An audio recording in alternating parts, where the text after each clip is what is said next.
Welcome back, everybody. It is Wednesday, October 7th. We're just going to do a quick little update. It's not going to be a long episode this week, but let's get into it. Joe Burrow, got his first win of the season. Apparently, after the win, he was given the game ball for his first win for the trophy case. He said, "No, that's a good ball. Let's use it next week." So, I like the confidence from him. But yeah, Joey Burrow got his first win. Congrats. Hopefully, there's more to come. Moving on, Browns-Cowboys. Browns rushed for 307 yards with arguably a third-string running back, possibly fourth, in D'Ernest Johnson. He's an undrafted guy in 2018. He came in to replace Nick Chubb, who injured his MCL while pass blocking. But yeah, D'Ernest Johnson had 95 yards. Browns had 307. Is it panic time in Dallas? I mean, we'll see. We'll listen to Jerry Jones. Possibly keep an eye out on Earl Thomas going to visit Mr. Jones up there in Dallas. Next, Bill O'Brien got fired. Yeah, he was fired 4 years too late. I mean, we all knew it. Living down here in Houston, I haven't heard anyone like him. I've heard people back him in the past, but I've never heard anyone say that he's a great coach. I don't think I ever will. I don't think he'll get a head coaching job for a few years. I do believe he'll get another one because he had a winning record with the Texans. But even before he became the general manager, it was terrible. Next, we got the Giants and Jets. I did do some studying on these two teams, mostly their head coaches and general managers. Let's start with the Giants. Giants have a rookie, or not. Yeah, I guess he's a rookie head coach in Joe Judge. Yeah, so Giants have Joe Judge as their head coach. He was a special teams and wide receiver coach in New England. Came over to coach in New York. He's having a tough first year as they're 0-4. Not necessarily his fault. I mean, his best player in Saquon Barkley went down, and he's stuck with a second-year quarterback who probably isn't a first-round talent. I'll go ahead and say it now. But yeah, he's stuck with Daniel Jones. I was looking at the draft that the GMs had. He really hasn't drafted anybody that's great. He drafted Saquon. That was it. In 2018, in the first draft for Dave Gettleman, he drafted Saquon in round 1 and Will Hernandez in round 2. He's an offensive lineman for you who don't know. In 2019, his second draft, he got Daniel Jones. Not much to say about that. I want to say it's 6 overall. He drafted Daniel Jones. He also drafted Dexter Lawrence and DeAndre Baker in the first round. 3 first-round picks. DeAndre Baker, I don't know if he's with the team anymore. He was robbing some houses in this offseason. Dexter Lawrence, I haven't heard his name since he played at Clemson. And Daniel Jones, I haven't heard anything good about him. There was his Danny Dimes moments as a rookie, but this season, nothing. That's 3 first-round picks that could be 3 completely different players and have the Giants at a whole new record. 2020, hard to say about these two guys. He got Andrew Thomas, a lineman, in the first round, and he got Xavier McKinney, a defensive back, in the second round. Like I said, it's 4 games in. It's the Giants. I haven't heard these guys' names called yet. But even if they do bad, it's their rookie year. Give them another year, especially with no offseason. Moving on to the Jets, I actually like their GM. He was hired, I want to say December 2019. So this was his first draft this past year. He got Mekhi Becton in round 1. Great pick. The best thing about the Jets right now.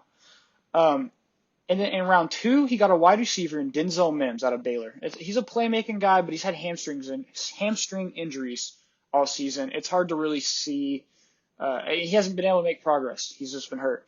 They got Ashton Davis, a safety out of Cal, in round 3. Great pick. The only reason he even fell to round 3 was injury concerns. And he is actually, I don't think he's hurt now, but that's why he fell. So that's a good pick they got in round 3. And then they also got Jabari Zuniga, defensive lineman out of Florida, in round 3. And he fell.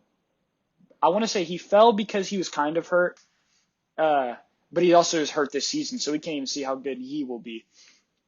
But arguably, they got 4 picks in the first 3 rounds, and you could say all are round 1 or 2 talents. Quick update on the MVP race. My top 5 stay the same. That would be at number 1, Russell Wilson. Number 2, Aaron Rodgers. Number 3, Patrick Mahomes. Number 4, Josh Allen. Number 5, Lamar Jackson. I'm going to keep that same 5. No one really moved up or down in the rankings this past week. I will say Josh Allen moved closer to Patrick Mahomes at number 3 than he did to Lamar Jackson at number 5. Sucks to be him. I mean, he's behind 3, and I'll say it, 3 future Hall of Famers. Obviously, Russell Wilson, Aaron Rodgers are. I'm just going to go ahead and throw Patrick Mahomes in that. I think everyone would, rightfully so. But he's probably having a number 1 or number 2 candidate year for the MVP race. So he's just stuck behind 3 guys playing out of their minds. And Lamar Jackson's in that 5th spot. No one else. I mean, not that he's done bad. No one else has really just stepped up in the way he has.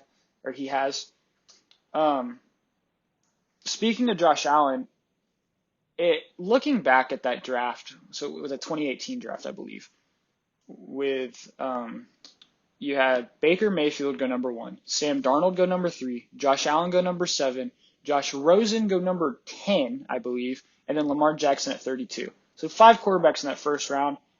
I'd say 2 of them are really good. 2 others are good or have potential to be at least. So let me say this. Josh Allen and Lamar Jackson are, they're Pro Bowl players. They will be for a long time. Especially the way if Josh Allen is playing this year isn't a fluke. I mean, it's crazy.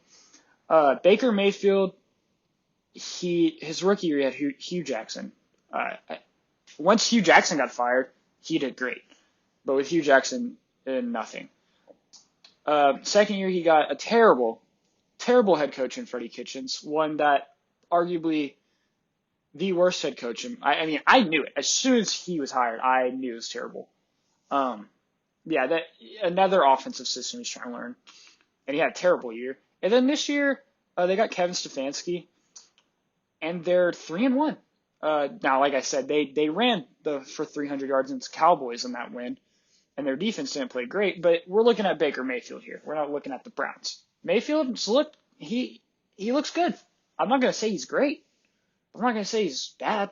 I'm saying he's getting the job done, and that's what matters when you're a quarterback in this league. And then for Sam Darnold, I don't know what to say for Sam Darnold. I mean, so you come in the league, obviously rookie, you have a new offensive system, new players, coaches, everything's different, It's hard to fault someone after a rookie year. Then you get a sophomore season where he's got another new head coach in, a terrible one, I might say, in Adam Gase, and he's learning a new offensive system. On top of he gets mono like week 2 of the season. It's hard to progress when you're out most of the season. The best ability is availability, and he didn't have that. And now he's in year 3. I didn't know the Jets could get worse.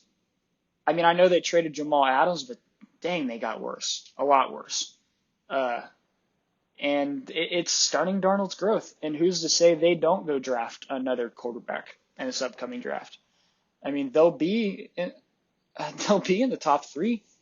We are, if not number 1. And if you're sitting there at number 1, do you get Sam Darnold? Or not Sam Darnold. Do you get Trevor Lawrence at number 1? Or do you, trade back a few picks, grab some more picks? I mean, you need everything. In my opinion, if I was the Jets GM, if I was Joe Douglas, I'm keeping Adam Gase the rest of the season because you already know you're going to fire him. No fans can come to the game anyways. So it's not like you got to sell tickets. No one's going to be booing him. Just keep him the rest of the season. Lose as many games as you possibly can with him. And, fill as many holes as you can and build a foundation for your team. I say keep Darnold.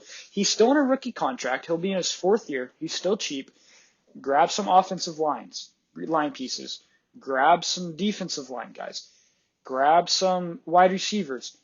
Start to build your foundation so when you do draft that next quarterback, you can throw him into a team that he has a supporting cast around. Thank Dak Prescott. Best O-line in football when he started playing. Look at him now. He's a 4th-round pick. No one thought he was going to be good. And if you put him where what Sam Darnold's at right now, maybe he's not. But he had that to progress. So, keep Sam Darnold for one more year. Like I said, he's on the rookie contract. Keep him for one more year. Build your team. Get your pieces. Get a new head coach in there. If Darnold does okay in his 4th year, then draft a quarterback. Keep Darnold for his 5th year, draft a quarterback, have him sit behind Darnold for 1 year, bye-bye Darnold. If Darnold does great, you see what that coach wants to do. If Darnold does terrible, who cares? We're already going to get another quarterback anyways. So it sucks to be Sam Darnold. He'll get a shot somewhere else. It's just, will it be fair to him? Josh Rosen is obviously the worst quarterback out of that first round. Not necessarily his fault. I mean, what do you do? You get drafted to a terrible Cardinals team. Your best player, arguably one of your best players is a 36, 35-year-old wide receiver in Larry Fitzgerald at the time. Next year, you have a college coach coming in. He has the option. You have the number 1 pick. He has the option to get the quarterback he said he would draft number 1 when he was still coaching in college. They drafted him. I mean, why would you not? You can't blame the Cardinals for doing that, but you can't blame Josh Rosen either. Then he goes to Miami. It gets a little confusing there. We don't really hear much of him. He loses out to Fitzpatrick. That's a tough one. But he is learning all these offensive systems. He has no relationships with his teammate. I mean, Fitzpatrick's a veteran in the league. He's been in the league for a long time. I want to say he's 31 or 32. He's played on half the damn teams. It's not necessarily Rosen's fault for losing that one either. You know, he doesn't have the raw talent that Josh Allen or Lamar Jackson does. But I mean, when you're playing quarterback, it's a mental game. And he didn't know the plays. He didn't know the team. He didn't know the receivers. It's hard to build that chemistry. Meanwhile, Fitzpatrick's done it on 20 teams already. He comes in. It's like riding a bike to him. And now Rosen is on the Bucs, and he has no pressure on him. I do not think Josh Rosen is going to be an all-star quarterback, but he's on the Bucs. He has no pressure. He's got a great coach in Bruce Arians. He's sitting behind the best quarterback of all time in Tom Brady. They have weapons right now. I mean, Brady only signed a 2-year contract. I think he'll play 3 more years, so he hits that 45 age. But, I mean, if Josh Rosen stays cheap, keeps progressing behind Brady, maybe Brady gets hurt one game, you know, or maybe the Bucs are so far ahead at the end of the season, Rosen can come in and throw some passes in meaningful minutes. Who's to say Rosen doesn't resurrect his career in Tampa Bay? I mean, I don't think it will happen. I won't be surprised if it does, though. Like we can't say he's a terrible quarterback, and now he's in a great position, just kind of in a similar way to where Dak Prescott was. You know, we can't say he's bad. We haven't seen him, but we stick him behind a great team, great coach, great weapons. Look at him. Not saying Prescott was behind a great coach, because he wasn't. But you get what I'm saying, though. You put him in a good situation, unlike what Sam Darnold was in, and you see good things happen. And that's what I think he'll get the chance to do if he can stick around there in Tampa Bay whenever Brady leaves. That's it for this week. Next week, we should have another guest on. It'll be a longer podcast, hopefully. But, yeah, Thursday night, you have the Buccaneers playing the Chicago Bears. I don't have the numbers in front of me. I mean, I'd basically put all my bet on Tampa Bay. Bears are starting probably a 3rd-string quarterback. I mean, Foles played terrible against the Colts last week. But yeah, Bears are going to lose. There's not much to it. Yeah, put your money on Tampa Bay. Probably take the points, whatever it is. But yeah, y'all watch that game Thursday. You watch Sunday, watch Monday, and we'll see y'all back here next Wednesday.